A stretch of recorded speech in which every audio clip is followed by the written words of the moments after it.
Vamos a una nueva edición de las entrevistas de H50, como os hemos informado en la última, y vamos a seguir entrevistando a personas relevantes de la actualidad, y para ello tenemos con nosotros a don Pablo Cambronero. Don Pablo, muchísimas gracias por estar aquí. Muchísimas gracias a vosotros. Es diputado al Congreso de los Diputados en la circunscripción de Sevilla, actualmente en el Grupo Mixto, anteriormente había sido también político, diputado en el Parlamento de Andalucía, pero su verdadera profesión es la de Policía Nacional. Correcto. Más allá de lo que todos conocemos, es decir, esto de presentarse en unas listas, tener la confianza de la persona que en un momento dado decida los puestos de cada candidatura, salir elegido, tomar posesión, recoger el acta, que eso más o menos lo sabemos todo. Cuéntenos un poquito cómo un Policía Nacional, como usted, ha llegado a ser ni más ni menos que todo un señor diputado del Congreso de los Diputados. Bueno, buenos días a todos primero. Bueno, ha sido un proceso largo, me lo han preguntado muchas veces, como ya te puedes imaginar. Bien, pues yo llevo escribiendo sobre política, es una afición que tengo casi desde niño, podríamos decir que a los 8 años yo ya estaba escribiendo de política, y era un opinador de la política, en principio a mi nivel, claro, como niño, muy liviano, y después me fui profundizando, ¿no? Y siempre veía que como que estábamos divididos en dos partidos y como que no había nada en medio. Entonces, bueno, todos mis escritos iban dirigidos a ese centro, ¿vale? Como que no existía y quería que existiera. Y yo creaba, a través de esos artículos también publicados en muchos en prensa, creaba ese mundo en el que no había buenos, no había malos, sino que solo había políticas. Solo había ciudadanos y políticas. Perfecto. Pues llegó Albert Rivera, extendió su proyecto de Cataluña al resto de España, se llamó al principio Movimiento Ciudadano. Aquí en Goya, en el acto central, en el inicial también estuve yo, y me atrajo mucho el proyecto. Al principio no era un partido político a nivel central, solo en Cataluña, tenían 6 diputados allí en el Parlamento, y bueno, pues le seguí muy de cerca. No me afilié porque siendo Policía Nacional pues tuve que hacer una consulta para ver si me podía afiliar y no tuviera ningún problema, y continué como simpatizante. Como simpatizante seguí escribiendo, seguí siguiéndoles, y al final pues recibí la llamada en 2015 y me dijeron: a usted, me llamaron de usted en principio, que me quedé un poquito raro, digo, uy, esta gente tan joven y tal me llama de usted. ¿A usted le apetece o quiere presentarse unas primarias para ir como candidato del Senado? Digo, uy, del Senado, qué cámara más rara esa, eso yo tenía entendido que era un cementerio de elefantes, que donde iba la gente ya con varios premios, como digo yo. Digo, bueno, pues voy a valorarlo porque, claro, implica que yo tengo que cambiar de situación administrativa. Yo estaba en activo, en el Z, de toda la vida, y tenía que pasar del Z, de la situación de activo, a la situación administrativa de excedencia por interés particular, para poder presentarme a las elecciones libres. Y tomé la decisión y lo hice. Me sometí a unas primarias, nos enfrentamos 3 candidatos, me votaron a mí. Todavía no sé por qué, no me lo ha podido explicar nadie. Y la verdad que me eligieron, hice la campaña, porque además la número 1 tuvo un problema a medias y tuve que hacer yo la campaña, y fue apasionante. Ahora os digo, durísima. La campaña electoral es de lo más duro que he vivido yo en mi vida profesional, y he dado unas cuantas vueltas. Entonces, bueno, pues salí elegido, iba en el Senado. Es cierto que no hay prelación entre los 3 candidatos, simplemente se votan una cruz a cada uno de ellos, y no salí elegido, por desgracia, porque claro, evidentemente solo salieron los 2 partidos más votados, que fueron en este caso PSOE y PP, que sacaron 4 por Sevilla, y bueno, pues me reincorporé al servicio y continué trabajando en el Z, que era lo mío.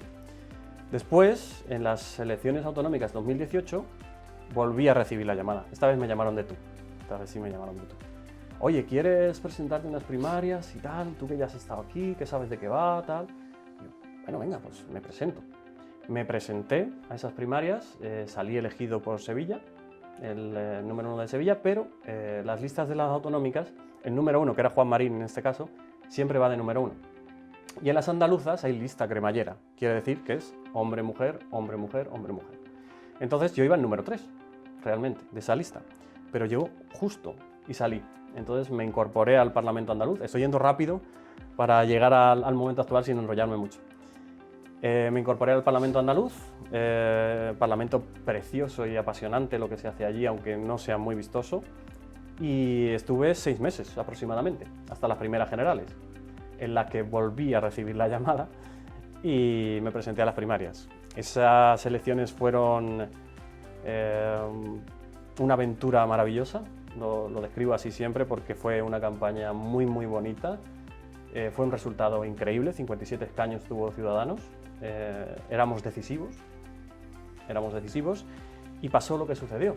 Sánchez rechazó a última hora nuestra oferta de entrar en el gobierno y se convocaron nuevas elecciones. Volví a ir de candidato, todo esto en la situación administrativa de excedencia por interés particular, es decir, sin cobrar. Entonces, bueno, pues me presenté a las siguientes, salí elegido por Sevilla y ya ahí sí que nos dimos el batacazo, Albert Rivera dimitió y Sánchez formó el gobierno que tenemos actualmente. Y hasta ahora.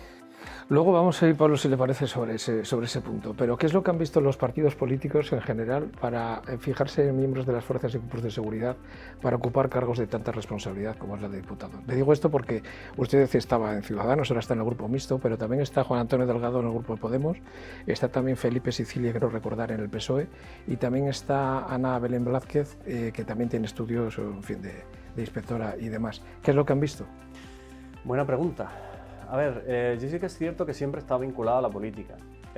Desconozco si los demás han sido así de activistas, entre comillas, como yo.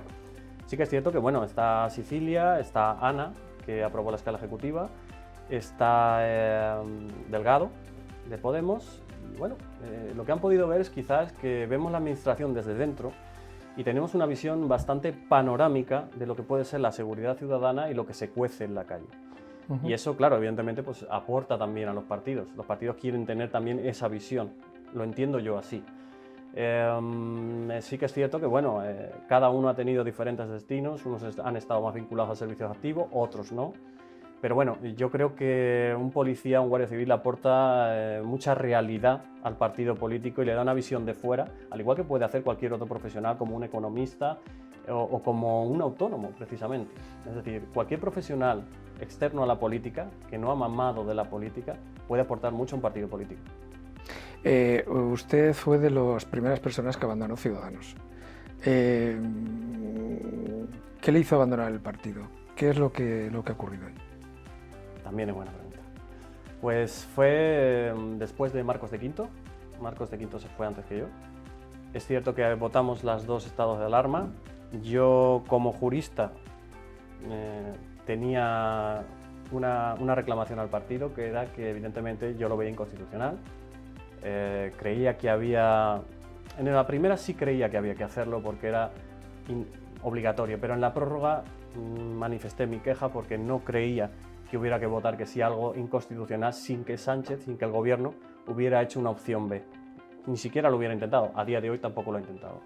Entonces, manifesté esa queja, hubo decisiones internas que yo no compartía, yo no estaba en la ejecutiva, por lo tanto yo no tomaba las decisiones del partido, y llegó un momento en el que la situación se hizo insostenible y decidí trabajar por libre, pero con el ideario que yo había prometido en toda la campaña electoral, eso sí está claro, porque yo lo que siempre quise, a pesar de la crítica inicial que es totalmente entendible, es que lo que yo había prometido en campaña se cumpliera con el tiempo, que me dieran tiempo a trabajar y que vieran lo que yo hago realmente dentro de la Cámara.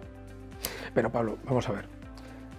Usted imagínese que hay una persona, ciudadano español, que en abril del 2019, hace 4 días, están aquí en España, hay las elecciones generales, sale el resultado que salió y en ese momento pues, esa persona ve que el PSOE con Ciudadanos tenían mayoría no absoluta, más que mayoría absoluta. Y esa persona se coge y se marcha al Amazonas a hacer un viaje de 2 años, a hacer un estudio en un sitio en el que no tiene absolutamente ningún tipo de posibilidad de tener información, internet ni nada. Acaba el estudio, se coge un avión, se viene aquí al aeropuerto Adolfo Suárez, llega aquí a España y se encuentra con usted que estuvo ahí y ve cómo está ese partido y usted cómo se puede explicar lo que pasó. Es difícil, pero también hay que tener en cuenta una cosa, en política los tiempos son rapidísimos. De hoy para mañana un partido ha virado, o incluso un diputado ha podido virar. Y no hablo de virajes ideológicos, hablo de virajes decisorios. Por ejemplo, en Ciudadanos los resultados han ido marcando tendencia también ideológica y la desesperación entendible por otro lado, porque todo apunta a que ese partido se va a quedar como muy residual o incluso desaparecer, pues provocan decisiones casi siempre erróneas y muchas veces contrarias a lo prometido anteriormente. No creo que hubiera que romper al 100% con la política que hizo Albert Rivera al frente de Ciudadanos, y es lo que se intentó hacer. Sí que es cierto que, bueno, en el momento en el que éramos decisivos con los 57 escaños, ahí hubo voces internas también que dijeron vamos a pactar con Sánchez. De hecho se intentó, aunque muchas veces no se dice, pero se intentó pactar con Sánchez. Se le puso una carta encima de la mesa y se le dijo vamos a repartir el gobierno y vamos a liberalizar este gobierno progresista que usted quiere. Y él dijo que no. Él tenía un acuerdo ya previo, que es el que estamos ahora, y evidentemente lo que ha ido sucediendo es que el partido, a raíz de esa decisión y al quedarnos como con 10 escaños, ahora 9, pues evidentemente se vino abajo. Y las decisiones están siendo a la desesperada. Y eso casi siempre es un error. Coincide con lo que me estás diciendo, porque yo entrevisté a Toni Cantó hace 2 meses, creo que le entrevisté, y él me coincide con lo que estás diciendo, que él cree que, a pesar de que se vendió la idea de que querían pactar, que él dice que en ningún momento el PSOE quiso pactar, nunca, jamás, él lo tiene clarísimo. Yo te lo puedo garantizar. Se forzaron elecciones porque ya estaba pactado, además con Iván Redondo, una serie de historias que me contó. Y la pregunta más triste, teniendo en cuenta lo que ha sido ese partido, él cree que va a desaparecer. ¿Usted cree que Ciudadanos va a desaparecer, por desgracia? Digo por desgracia porque todo lo que sea personas válidas, que ahí ha habido personas válidas, otra cosa que sistemas... y hay. Y yo creo que todavía las hay. ¿Y usted cree que desaparecerá? El problema en política no es la validez que tú tengas o la capacidad que tengan los integrantes del partido político. El problema es ahora mismo la polarización, la tendencia del país, y un partido liberal moderado, porque Ciudadanos es moderado, no tiene cancha. Es como en un partido de fútbol. Nadie se fija en el árbitro. Entonces, tú no puedes erigirte como árbitro y querer que del partido A o del partido B te voten. Es muy difícil. Entonces, desgraciadamente, y lo digo de verdad, Ciudadanos está abocado a la desaparición. Triste. Lo que ha pasado la semana pasada en la reforma laboral. Antes, durante y después. ¿Usted no cree que esa imagen que se ha dado todos, y digo bien todos creo, sí, no ayuda a la por sí ya devaluada imagen que tiene parte de la sociedad sobre la clase política y sobre todo, y lo más importante, porque los políticos están y se van y vienen otros, pero las instituciones? ¿Usted no cree que ha hecho un grave daño a las instituciones de este país las cosas que hemos visto, oído y escuchado a lo largo de toda esa caótica votación? Sí, la verdad que ha sido... No es para estar orgulloso lo que haya sucedido y en tono en mea culpa también. Porque, bueno, ha sido la votación más importante, yo diría, que de la legislatura, no tanto por el contenido, sino por la lucha política que se ha establecido, lo cual también habla muy mal de lo que estamos haciendo allí. Evidentemente, esa votación ya nacía con la polémica de que los socios del gobierno habituales, léase Bildu, Esquerra, no iban a pactar a favor, no querían votar a favor, no iban a pactar. De hecho, se negaron incluso a negociar en algún momento con Yolanda Díaz, y quedó el campo de acción para los que están desesperados, en este caso los liberales, Ciudadanos. Bien, pues negociaron, llegaron a un acuerdo, no se sabe todavía de qué tipo de acuerdo es, de hecho yo lo he preguntado en el Congreso, y después pues lo que sucedió es un poquito lamentable. Que UPN, los 2 diputados de UPN votaran en conciencia, yo también lo he hecho. No es que no lo critique, es que lo defiendo. No creo en el mandato imperativo. A usted le han dado también, Más fuerte. A usted le han dado pero bien, Me han dado pero bien. No creo en el mandato imperativo porque lo prohíbe la Constitución. Esto no es un sistema de partidos políticos, esto no es una partitocracia, al menos la Constitución no lo contempla así. Pero sí que es cierto que dentro del Congreso, si tú luchas contra el sistema de partidos políticos, sales herido. Yo he salido herido, ahora están hiriendo a Sayas y a Danero, aunque tengan sus detractores y defensores. Y claro, ellos votaron en conciencia, su partido les quiere expulsar, probablemente les expulsen. Seguirán en el grupo mixto conmigo, pero esta vez como no adscritos igual que yo, aunque bueno, esa figura en el Congreso no existe. Pero después se produjo ya lo absurdo. La votación todo apuntaba. Yo cuando ellos me comentaron, porque estábamos sentados Adanero... Están sentados al lado, les he estamos visto sentados. pegados, o sea, soy yo, Sayas y Adanero. Y yo les vi muy nerviosos y digo, estos votan no. Y les dije, ¿vais a votar no? Y se me quedan así los dos mirando y dicen, digo, uy. Entonces yo ya sabía, porque todo el mundo había hecho cuentas, que con sus 2 votos, y si nada fallaba, no obstante eso, no se convalidaba ese Real Decreto. Y no era tan importante lo que no se iba a hacer como la lectura política de ese fracaso de Sánchez, de Yolanda Díaz más bien. No era tan importante. Entonces, todos sabíamos que no iba a salir, con lo que había encima de la mesa. ¿Qué pasó? De repente un diputado del PP vemos que se ha equivocado telemáticamente, nos miramos todos diciendo, ¿qué ha pasado? En la votación más importante de la legislatura, de lectura política y también jurídica, que también tiene su contenido, que podíamos hablar de él. Pero políticamente hablando, solo políticamente hablando, era la votación más importante de la legislatura. Porque suponía que Sánchez no tenía una opción B a los socios que tiene ahora. Ciudadanos no le valía, porque no le salían las cuentas. Y de repente un diputado del PP se equivoca, convalidan la reforma laboral. Ahora podríamos hablar largo y tendido de la reforma laboral, porque estando solo me ha tocado estudiármela bien. Y la imagen para afuera es que ahora unos hablan de tongo, otros hablan de tal, otros pucherazo, otros tal. La imagen para el ciudadano es terrible. De la Cámara Legislativa más importante del país. Yo siento vergüenza de lo que está sucediendo con el Congreso de los Diputados y sinceramente habría que legislarla mucho mejor porque realmente el reglamento hace aguas y fruto de esa desregulación se producen los problemas que tenemos ahora mismo. Entonces, bueno, sinceramente creo que ha sido esperpéntico, va a colear porque jurídicamente tiene recorrido la supuesta reclamación del Partido Popular y veremos qué sucede. Mire, en general, cuando se habla en la calle, en los bares desayunando, la mayoría de la gente piensa que hay demasiada polarización, que hay demasiada crispación, que se ha llegado a un punto en el cual aburre ver cualquier debate, no hay puntos de encuentro en ningún sitio. ¿Usted cree que esto es reversible? Muy difícil. Es muy difícil. La sociedad está en ese punto de polarización. También es cierto que con una crisis todo aumenta en lo que tiene que ser el enfrentamiento. Cuando hay crisis económica, la sociedad es tendente totalmente a la polarización y los partidos políticos son un reflejo de la sociedad. Ahora mismo, si vamos a cualquier bar, ahora mismo he estado ahí en un bar, 2 conversaciones diferentes, contrarias 100%. Ni un punto de... O sea, no hay ninguna coincidencia. Y eso es fruto de lo que está sucediendo. Fruto también de que tanto nosotros somos un reflejo de la sociedad como la sociedad de nosotros. Es decir, nosotros sí que es cierto que tenemos las cámaras, que tenemos los micrófonos y que podemos guiar de cierta forma las ideologías de los ciudadanos para que no se extremen, pero no se está haciendo.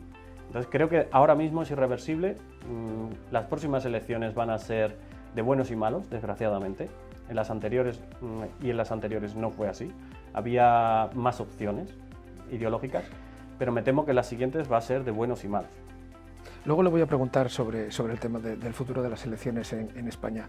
Pero usted, junto con el columnista Carles Enric, ha creado una iniciativa novedosa en Twitter que se llama Congreso Pregunta, ¿puede ser? Congreso Escucha, en la cual hace distintas preguntas. Yo la he estado mirando y la verdad que algunas me sorprenden, para bien. ¿Y cómo ha surgido esta iniciativa? Y cuéntenos un poquito dentro de lo que les contesta, porque parece ser que les contestan bastante poco. Tengo 20 hoy. Algunas anécdotas de esta iniciativa que yo invito a todos los que vean este programa que entren, porque la verdad que es muy curioso las preguntas que hacen ustedes. ¿Cómo surge esta iniciativa? Tengo que decir que no es original, ¿eh? Vale. En España sí, pero no es original porque esto es una especie de oficina del senador, por ejemplo, en Estados Unidos. Ellos que tienen más medios, evidentemente, porque Carles Enric y yo somos nosotros y un grupo de colaboradores que lo hacen todos, además desinteresadamente. Y empezamos como una aventura de decir, vamos a captar mensajes de la gente a través de Twitter, sobre todo, que es mucho más político. Vamos a captar mensajes, vamos a captar cuestiones, preguntas, lo que nos quieran transmitir, que tenga que ver, claro, con la acción del gobierno, que yo pueda introducirlo en la cámara. Y en menos de un mes, 4.000 y pico seguidores, todos activos, no son figurativos, es decir, todos tienen una pregunta que me envían y han salido temas espectaculares. Porque hay de todo, hay técnicos de Hacienda, hay ingenieros, agrónomos de caminos, tenemos controladores aéreos, espectacular. O sea, hay un nivel increíble en esa página. A mí, Pablo, si me lo permite, a mí me ha llegado un pajarito que dice que hay en ciertas partes de Moncloa están un poco preocupados con ese perfil de Twitter. Me ha llegado. Hemos sufrido algún que otro ataque ya, ¿eh? Eso todo hay que decirlo, hay que decirlo porque ya hemos tenido algún que otro elemento extraño en la cuenta, pero bueno, de momento parece que nos están dejando trabajar. Es cierto que molesta.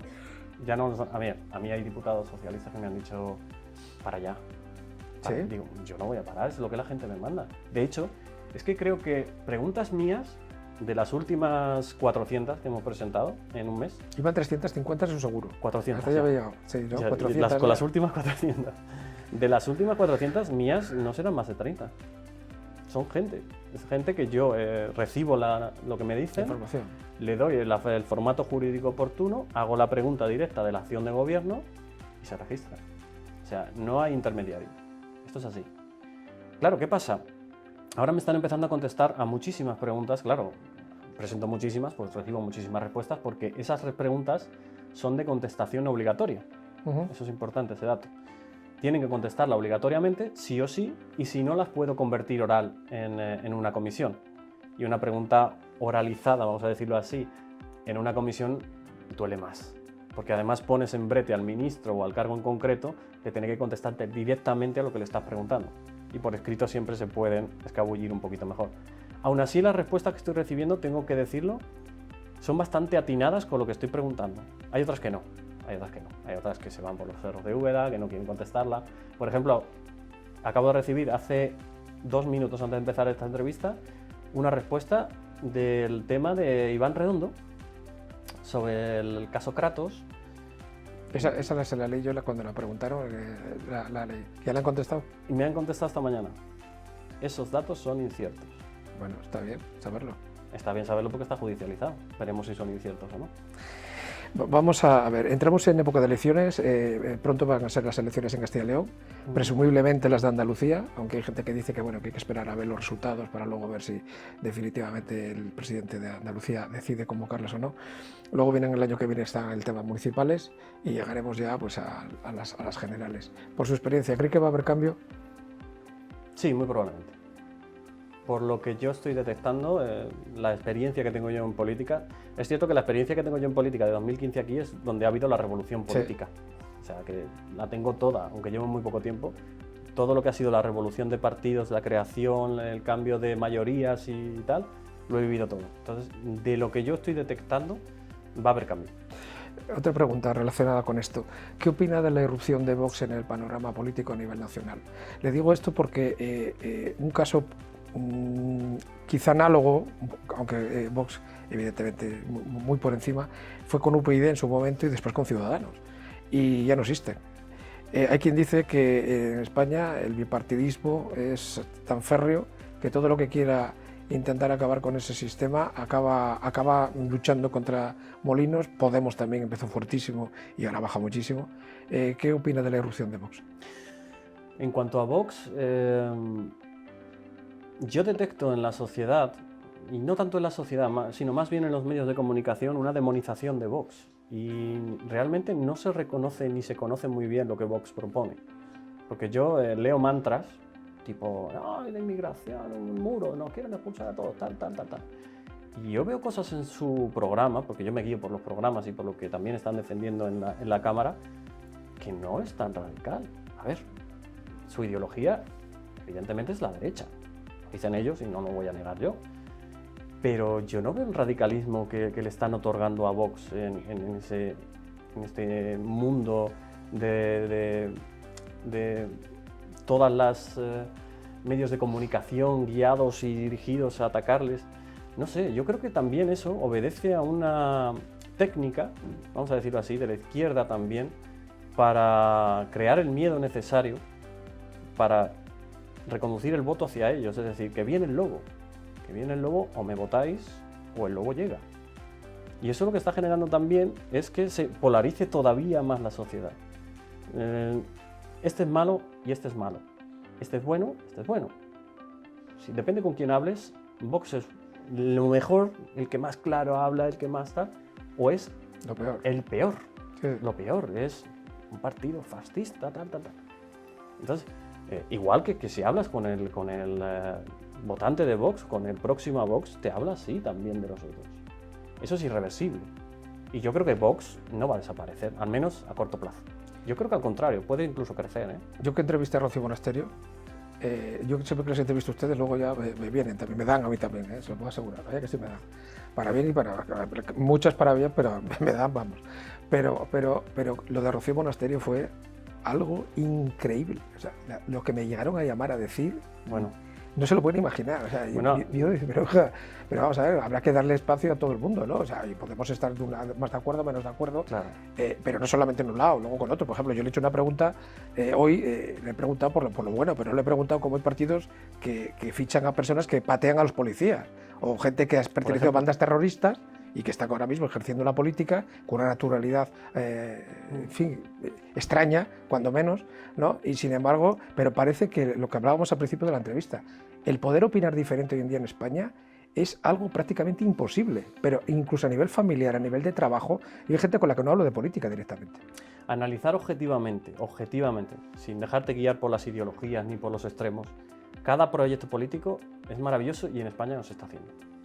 Y yo lo intento, cuidado. Pero esto viene de alguna estrategia, y no digo ya incluso en España, sino a nivel internacional, es decir, por lo que sea, no interesa que la gente hable, entonces vamos a decir, porque no discutan, les radicalizamos, Sí, porque bueno, es que no tiene explicación. Es como el control de las fake news, dependiendo quién lo haga. Claro. Es que claro, para mí una noticia es falsa, objetivamente no tengo ningún motivo para decirlo, pero subjetivamente sí. Y eso es lo que está pasando también con eso, es que ahora mismo todo, incluso a nivel internacional, nos envía directamente a uno de los dos extremos.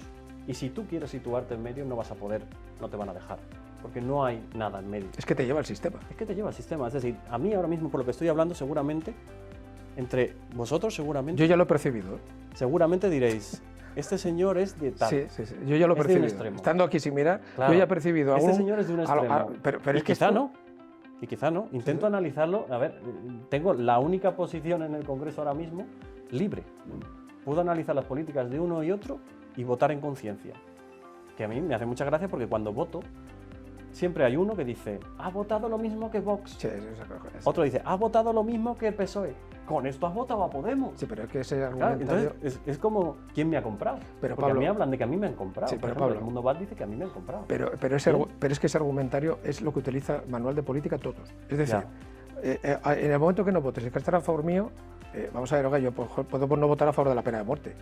Pero es que a favor de la pena de muerte, pues, seguramente que esté en contra gente de derecha, de izquierdas, liberales, conservadores, socialdemócratas, yo qué sé. Entonces, es que votas lo mismo, que con ese discurso no avanzamos. Claro, es que las ideologías tampoco son férreas. Es decir, dentro de una ideología que puede ser demarcada de derechas, puede haber decisiones que tú no sean propiamente de derechas y que las tengas, personalmente hablando. Hablamos de la eutanasia, por ejemplo. Hay mucha gente conservadora que defiende el derecho a eutanasia con garantías. Y no hay ningún problema. No hay ningún problema. No debería haberlo. El problema de verdad es que sí lo hay. Porque si tú en ese congreso te sale una ley de eutanasia con garantías y votas a favor, estando en un partido político determinado, estás fastidiado. Te conviertes en el patito feo de ese partido, en el apartado de ese partido. Y eso no debería ser. Si tú tienes tus motivaciones ideológicas, el acta sigue siendo tuya, la ideología de tu partido es la que es, pero no puede ser férrea. Porque entonces cambiamos la Constitución totalmente, nos convertimos en meros ejecutores de darle al botón, no pensamos, y las ideologías las marcan los partidos políticos. Nosotros no pintamos nada. Para eso ponemos máquinas y no se gastan el dinero nosotros. Entonces, por eso digo, yo siempre defiendo la libertad, pero la libertad de verdad. O sea, tengo la reforma laboral. En mi caso, dame ese BOE. Leo mi BOE. Oye, tengo una duda con esto, con esto, con esto. Es cierto que en Congreso Escucha me mandaron 4 preguntas buenísimas de la reforma laboral. Pues redacto esas preguntas con 4 días de margen de la votación y las mando al gobierno. Y le pido contésteme a estas preguntas técnicas, por favor, que afectan a mucha gente. No me contestan. Me dicen, vote usted en conciencia. Es lo que me dijeron.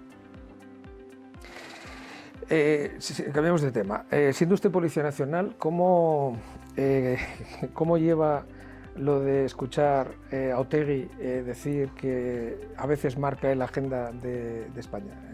Esto... Pues es jodido, pero tiene razón. Es jodido, pero tiene razón. Está marcando la agenda de España. Está marcando, por ejemplo, la agenda penitenciaria, por poner un ejemplo. Gracias a las presiones de H. Bildu y de PNV, se ha cedido la competencia de prisiones a País Vasco, por ejemplo, y se están empezando a elevar terceros grados como si no hubiera un mañana. ¿Y qué sensaciones tuvo usted cuando el 27 de septiembre pasado la iniciativa parlamentaria de reconocer la labor que había hecho la Policía Nacional y la Guardia Civil en la lucha contra ETA en los años de plomo, cuando ETA mataba, y fue rechazada por los votos de Esquerra Republicana, del PNV, de Bildu y de otro partido que no voy a nombrar, porque estoy indignado todavía con aquello? ¿Nos hemos vuelto locos? ¿O esto... Acuerdos de gobierno. Acuerdos de gobierno. Acuerdos de gobierno, aunque hayas enterrado de los tuyos. Aunque hayas enterrado. Yo enterré a compañeros. Por ejemplo. Cambiamos de tema. ¿Qué opina usted cuando ve un vídeo en el que todo un vicepresidente del gobierno reconoce, decir, emocionarse de ver como en ese momento un ciudadano, en ese momento que puede ser cualquiera, vestido con el uniforme de Policía Nacional, de la Unidad de Intervención Policial, le estaba pegando patadas en la cabeza, semi-inconsciente, y decía que se estaba emocionando? Y además tuvo unas lesiones terribles. Sí, lo sé. Pues, ¿qué pienso? ¿Lo digo o no lo digo? Sí, dilo. Vale. Tiene inmunidad parlamentaria, ¿no? Eso es verdad. No, a ver, para mí, desde que suelta esa frase en un medio de comunicación público, está deslegitimado para estar en política. Pero no hablo de deslegitimación moral, no, material. Eso es un atentado contra una institución, una de las mejores valoradas por el ciudadano. Usted está, además, fomentando, como representante público, está fomentando que eso suceda en más ocasiones. Y entramos ya en el campo penal. Como inductor, vamos a dejarlo ahí, porque se sostiene con pinzas, pero es que es un inductor. Cuando usted está diciendo que se siente orgulloso de ver como un servidor público, por estar trabajando por la seguridad de todos y para mantener el orden en las calles... Gente que lleva escolta, además. Joder, que además ha tenido todo un séquito de guardias civiles en su puerta, protegiéndole. Es que está deslegitimado. Es que materialmente debería existir el mecanismo para deslegitimarle entrar en política y ser un representante público. Es que debería existir. Pues me da que no funciona. Vamos a otra pregunta. Usted ha sido una de las personas que más ha significado, ha salido en todos los medios de comunicación, defendiendo la equiparación salarial de la Policía Nacional Guardia Civil con los demás policías autonómicas. Para el que vea este programa por primera vez, pues es una reivindicación histórica de más de 40 años, en la cual nadie entiende cómo cuerpos que tienen todas las competencias en todo el Estado español cobran mucho menos que otras que tienen menos territorio y menos competencias. Se firmó un acuerdo de equiparación salarial hace 3 años, pasa el tiempo, eso no se ha llegado a ningún acuerdo, y es más, el otro día, y preparando esta entrevista, me llamó, cuando sabíamos que ya le íbamos a entrevistar, me llamó una persona para decirme que estamos peor que al principio, porque con este último acuerdo de los presupuestos generales del Estado, Esquerra Republicana, el PNV y Bildu han exigido para las policías autonómicas una serie de concesiones que se las han dado todas, con lo cual ahora mismo la equiparación salarial hay más distancia que había antes de firmarse el famoso acuerdo. ¿Usted cree que alguna vez algún gobierno, de la ideología que sea, tendrá bien considerar que algo que está aceptado por la sociedad en su conjunto? Yo leí por cierto, que me escuché toda su comparecencia en la Comisión de Interior cuando empezó la legislatura con el ministro Marlaska, que además lo defendió usted muy bien, este caso concreto, y usted argumentaba con datos que efectivamente no se podía pedir algo que la sociedad ya había dicho que sí en encuestas, entre otras en el CIS. ¿Usted cree, Pablo, que alguna vez se verá eso, alguna generación futura verá que eso que es justo, equitativo, y que las mujeres, ahora que estamos con la igualdad, tienen que cobrar exactamente lo mismo en distintos cuerpos? ¿Llegaremos a verlo? Confío en que sí, confío en verlo, aunque estemos jubilados, pero verlo. A ver, sinceramente, Es una de las manifestaciones de desigualdad, hay muchas, hay muchas. Pero esta concretamente es muy grave porque además realizamos el mismo trabajo. Es exactamente el mismo trabajo, o sea, no hay ningún tipo de cambio, incluso podría decir más, hacemos más trabajo, porque llevamos documentación, llevamos fronteras e incluso donde ellos están, donde están Mossos, por ejemplo. ¿Cuál es el problema? Que tenemos un ala del Congreso que dijo no a una iniciativa legislativa popular con más de 500.000 votos, bueno, y llegamos hasta casi 1 millón, creo, que pedía la equiparación salarial pura, sin más historias. Nómina, punto, se acabó. Y hubo 4 fuerzas políticas, 5, que dijeron no, que dijeron que no querían esa igualdad, que se tragaban el pacto y el acuerdo al que se llegó. Por ejemplo, el PP llegó a un acuerdo de equiparación salarial que tú has mencionado, Sí. que iba en 3 tramos y que tenía además una auditoría posterior para garantizar que eso pasaba. Se cometieron los 3 tramos y de auditoría nada se sabe, que por cierto pregunté hace muy poco en el Congreso por esa auditoría. Pero se cobró, ¿eh? Sí, eso sí. Aquí se paga, que se haga o no, pero bueno, pagarse se paga. El dinero público, como decía la ministra, es que no es de nadie. Sí. Lo que es de todos no es de nadie, decía ella, muy hábil.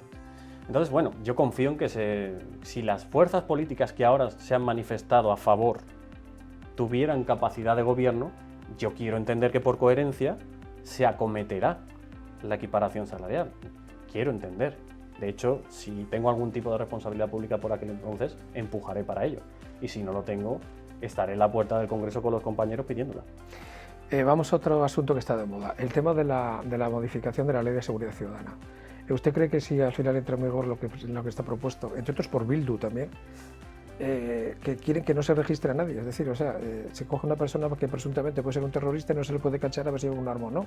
Debe ser que deben de llevar, a partir de ahora los funcionarios públicos deben de tener que ver unas gafas de infrarrojos o algo así, ¿no? Pero bueno, ¿usted cree que lo más importante para la ciudadanía en general va a mermar la seguridad ciudadana? La nueva Ley de Seguridad Ciudadana tiene muchos problemas, al menos lo propuesto, estaba en ponencia. Ahí tiene diversos problemas. Uno es la merma de autoridad que se está haciendo a los policías nacionales, guardias civiles, todas las fuerzas de seguridad del Estado y las que no son del Estado. Van a tener muchos problemas. Además, se les quita la presunción de veracidad, se les quita también los medios coercitivos que tienen a distancia.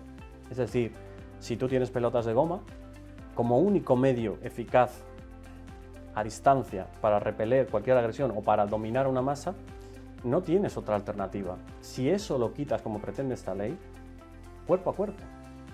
¿Y eso qué va a generar?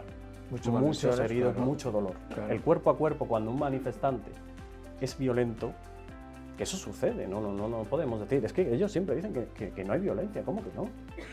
Claro que la hay. Tampoco había delincuencia en las calles y hay que ver lo que pasó este fin de semana. Por ejemplo. Entonces, bueno, esos son uno de los problemas más graves, pero para mí el más grave de todos es que se suspende la obligación de comunicación en las manifestaciones. Eso es terrible. Es decir, si nosotros ahora mismo salimos ahí a la puerta y con machetes, sin ningún tipo de problema, y vamos arrasando. Es decir, si tú no comunicas esa manifestación, esa reunión en vía pública, la policía no la puede prever. ¿Eso qué significa? Que la policía Caos. No va a poder hacer nada hasta mucho después de que sucedan los problemas. Si tú vas andando por la calle, te llega una turba y te machaca, la policía no va a estar, la UIP no va a tener un dispositivo previsto para controlar esa masa. Es gravísimo, para mí eso es de lo peor. Estoy de acuerdo. Vamos a ir acabando ya. Mire, ¿qué opina que todavía existan miembros de las fuerzas y cuerpos de seguridad que tengan que gastarse dinero de su propio bolsillo para medios de material de seguridad, por ejemplo, los conocidos coloquialmente como chalecos antibalas, y a mayores? El hecho de que haya pistolas Taser, y ahora nos hemos enterado por medios de comunicación que ha salido que están almacenadas desde hace más de un año, sí, sin distribuirse entre los agentes, con lo cual hubiera podido evitar muchísimas intervenciones, no solamente para la propia policía, sino para esta gente que es verdad que a veces algunos tienen problemas psicológicos, psiquiátricos y demás. ¿Usted qué opina? Bueno, pues por ejemplo, lo de comprarse chalecos, yo lo he hecho. Yo me he comprado un chaleco cuando estaba patrullando. No solamente usted. Claro. pero en ese momento sí que es cierto que no estaba el chaleco asignado por dotación a todos. Entonces, bueno, lo veo lamentable, sobre todo cuando, por ejemplo, yo presenté una pregunta del color violeta de las comisarías para el Día de la Violencia de Género, diciendo que en qué ayudaba la violencia de género que se pusiera una luz violeta en una comisaría y cuánto había costado, sobre todo. Y me dijeron que fueron unos aproximadamente 60.000 euros lo que se gastaron en eso, el salario de 2 policías durante un año, y que sin eso la sociedad no sabría que nosotros estamos luchando contra la violencia de género.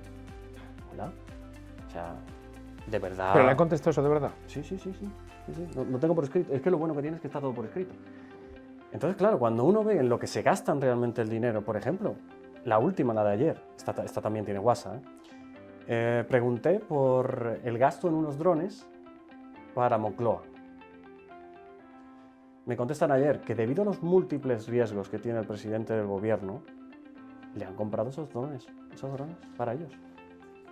Y los uniformes cayéndose de viejos, los coches con las ruedas lisas. Es absurdo. O sea, se gastan el dinero en los delirios de grandeza de muchos de ellos. Entonces, claro, ¿qué voy a opinar? Si es que me paso el día denunciándolo. Vamos a ir acabando ya. El que con dinero de los contribuyentes se haya gastado dinero para fomentar una campaña en la que se daba a entender que dentro de la policía que había xenofobia y racismo, cuando resulta que hace 15 días, un estudio de Sociométrica que ha salido publicado, las 3 instituciones más valoradas por los ciudadanos en este país son precisamente el Ejército, la Policía Nacional y la Guardia Civil. Con lo cual, esas personas que asesoraron al gobierno para hacer eso, por lo menos, si no dimitir, que es lo que tenían que hacer por vergüenza, por lo menos pedir perdón. Si no dimite Tezanos, ¿van a dimitir eso? Bueno, también es verdad. Es que claro, a ver, este gobierno, desgraciadamente, y tampoco me enorgullezco de decirlo, va guiado también a establecer buenos y malos con arreglo a las afinidades que ellos tienen establecidas electoralmente. Ellos saben que entre la policía, la Guardia Civil y el Ejército muy poca gente les vota, pero no porque sean ese gobierno de izquierda, sino porque las políticas que están haciendo. Equiparación salarial, por ejemplo. ¿Cómo quieren que un policía o un Guardia Civil les vote si acaban de decirle no a la equiparación salarial, a cobrar igual que otro compañero que hace el mismo trabajo? Evidentemente no. Como saben que eso sucede, generan el caldo de cultivo para intentar desgastar a la institución. Y nunca va a suceder porque la gente en la calle ve el trabajo que están haciendo. Y eso, cuando tú necesitas a alguien, llamas a la policía. Si alguien te intenta delinquir contigo, llamas a la policía, llamas a la Guardia Civil, llamas a quien te puede defender. Si sufres malos tratos, llamas a la policía. ¿Cómo va a existir racismo, xenofobia? Si hay cualquier tipo de problema, el único que está ahí en 3 minutos es el policía. Entonces, claro, generan ese caldo de cultivo que intentan desgastarnos. Pero bueno, yo creo que la sociedad es madura, es inteligente y sabe que eso no es así. Ya por último, ¿cuál es su futuro? Vamos a ver, ¿va a volver a la policía? ¿Va a seguir en política? ¿Esto es una pasión pasajera? ¿O qué planes, lo que nos pueda contar, lógicamente, de cara al futuro? Tampoco, no tengo, ¿A corto, medio y largo plazo? No tengo secretos. No, a ver, a corto plazo, trabajar. Mientras dure la legislatura, además, se ha multiplicado exponencialmente mi trabajo y voy a seguir en esta diatriba. Y medio largo plazo, la verdad que no tengo nada previsto, no tengo ofertas, eso también es verdad. Y lo que quiero es trabajar, ver también cómo se sitúa también el mapa de partidos políticos con las elecciones que vienen, porque es interesante. Y ya digo, es que más allá de trabajar no veo futuro porque tampoco me da tiempo a mucho, la verdad. Me paso el día recibiendo, contestando, ahora voy a empezar otra vez a intervenir porque en el Congreso no me dejaban. El Grupo Mixto se negó a que yo interviniera por un acuerdo de partidos y ahora le gané un recurso a la mesa y voy a empezar a intervenir otra vez. Entonces, claro, se me multiplica más el dinero, no me da tiempo a tanto. Entonces, bueno, mi futuro, pues yo qué sé. Yo estaré muy feliz si continúo en política y estaré muy, muy, muy feliz si continúo en la policía. Las dos profesiones me encantan. Pues ha sido un placer haber hecho esta entrevista. Simplemente decirle que en el tiempo en el que usted sigue ejerciendo esa labor, que no se olvide nunca que hay más de 150.000 familias que hay que mejorarles como sea la conciliación laboral familiar. como usted bien sabe. El tema del sexto turno es fundamental, fundamental.